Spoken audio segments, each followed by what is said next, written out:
Welcome to the Emirates Show. We have for you today Arsenal versus Olympiacos.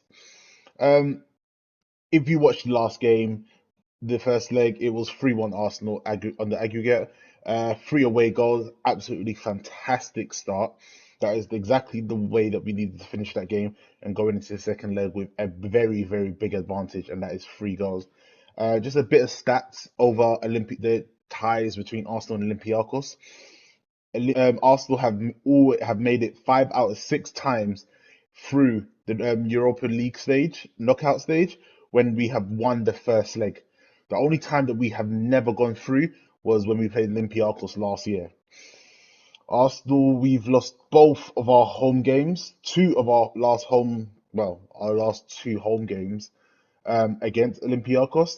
The last time we lost against them was in Champions League in 2015, 2016, and obviously last year where we lost to them with that last minute goal.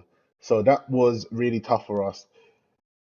Olympiacos have played 18 away games to English teams in Europe, in European competitions. They've won 2, drawn 1, and lost 15. The one that they beat, the one that they got their 2 wins from were from Arsenal. So history right now is basically saying that Arsenal are going to lose this game. Like it's as if we have no option but to lose this game. So I'm just sitting there like, oh, okay, this is very interesting. This is gonna be a very interesting game, especially with the 3-1 aggregate and 3 away goals. They will have to do something really special for us to screw this up. And I am kind of nervous that it could potentially happen, but again, it's in our hands, and it's up to us. If we screw it up, then we're the Arsenal are the ones that screwed it up. Um, Aubameyang has scored in each of his last 3 home matches in Europe for Arsenal, so that's a plus side as well. So if Aubameyang is going to be starting and playing, then that's going to be great for us. Now, there is something that I was looking at. I thought, let me see how many games are left in the Premier League. There's 10 games left. That's 30 points if we win every single game. That's 30 points. Like, we will be, well, if I'm gonna be honest, between fourth place and 10th place, there's 10 points in between both of them.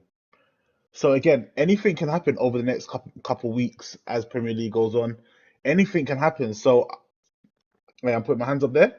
Like, I'm not counting out the Premier League. It's very far fetched that we can get back into European competition through the Premier League. I know it's a big reach, but that option is obviously still there to a sense. We have to obviously pray for other teams to do the business that we need them to do. But this competition, this competition is exactly what we need. We can get our first European trophy, and we can get back into the Champions League if we win this.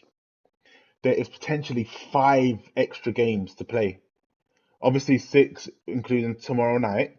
So, but all naturally, this one should be wrapped up. It should be wrapped up. But it is Arsenal. We know Arsenal. And it depends on who shows up. So we have quarterfinal, 1, 2, semi-finals, and then the final. There's 5 games left in Europe, potentially, potentially 5. So hopefully it goes the way that we want it to go. If it goes that way, then I'm going to be very happy. But we have 5 potential added on games after this game. So Europe, this is our biggest chance to get back into the Champions League. Win this trophy, and we get back in. That's how I'm looking at it right now. Um, Optimist that we could get back to, we can do something in the Premier League, but right now, Europa League is what we need, and it has to be now. Like, Europa League is the one for us. We have to win this year, get that European trophy, get back in Champions League, buy some added on players to improve the squad, and we can do this. We can actually do this. But again, it all depends on how everyone wants to do, how everyone wants to play on game days. Is there? Um, what are the chances of Arsenal not making it through to the next round? It has been playing on my mind a lot. Me thinking, could we actually mess this up for ourselves? Is it possible that we are we will do this. We'll shoot ourselves in the foot. Silly mistakes here and there, and they punish us for it. I am nervous, but I don't see any chances of us not making it. I expect us to make it through it tomorrow night. I expect it for tomorrow night. So it is going to be very interesting, and I'm just looking forward to seeing what outcome actually happens. Injuries, we have no injuries at all for this game. Everyone is fully fit. Everyone is healthy. Like, we're riding high after that Derby game. I'm riding high after that Derby game. I am absolutely loving it. I threw up a trailer for my review on TikTok because I loved it that much. We are riding high right now. Like, we're in the Premier League. We're 4 points behind Tottenham. Anything can happen. Like, and the way that we played, I want us to play every game like that. I want us to do that so well that we win every single game. I will be so happy if that happens. Like, man, hey, I'm just saying, you know what? I'm just saying. That will be the most rush I'll have all year. The biggest rush, adrenaline rush. I'll be so excited. But again, let's get this going. Let's get this going. We get this going. We get this going. We get this going. We're good. Team selection now for Arteta is absolutely crazy. He has such a strong squad of players that know that are starting to play his system, that know the way that he's playing, that enjoy his coaching, enjoy the way that he is teaching them these things. Like, everyone wants to play for him, and we've got such great youngsters that are coming up the ranks as well. We just have a flourish of talent at this team. We just need to cut out these mistakes. But team selection for Arteta is difficult, very difficult. I actually feel that it is going to be tough for him sometimes. But if I was to have my ideal lineup for this game, the lineup that I feel that should play this game, because I feel like there might be a bit of rotation. Some people might be getting a bit of rest because this one should be in the bag with an extra goal during the game. But I still feel with the five substitutions as well, my selection for this team makes a lot of sense. Having them start and then bringing on other people just to make sure, just in case if things go wrong, then they jump into that. So my lineup is is a basic lineup. It is simple who it is. It is Bern Leno in goal. We have Cedric as our right back. We have David Luiz and we have Pablo Mare as our centre backs. And then we have Tierney as our left back, as our sole left back in the whole squad.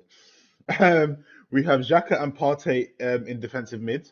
Then we have, listen, hear me out now. Hear me out. Hear me out. We've got Pepe. We've got Odegaard again, still. And we have Willian. And then we have Aubameyang leading the front line. Um, the reason why I picked those, well, Whitley and Pepe, is to give them their time out, give them their run out on the field. They've been playing fantastic when they do come on. So this is a game that I feel that Arteta may have them start and let them run around and impress and fight for their starting spot for the next Europa League game if we get through it. So that's how I see this game going. That is a decent lineup. I'm actually quite happy with that lineup. So it looks good. So for me, I'm happy. So again, my lineup was Bern Leno in goal, Cedric, David Luiz, and Pablo Mare with Tierney as our left back. Then Xhaka and Partey as usual. Then we'll have Pepe, Odegaard, and Willian as attacking mid, with Aubameyang leading the front line. So I'm looking forward to it. My score prediction for this game is going to be something like 2-1, 2-0. We should be able to score 2 goals and push us our way through into the quarterfinals. Thank you all and stay safe.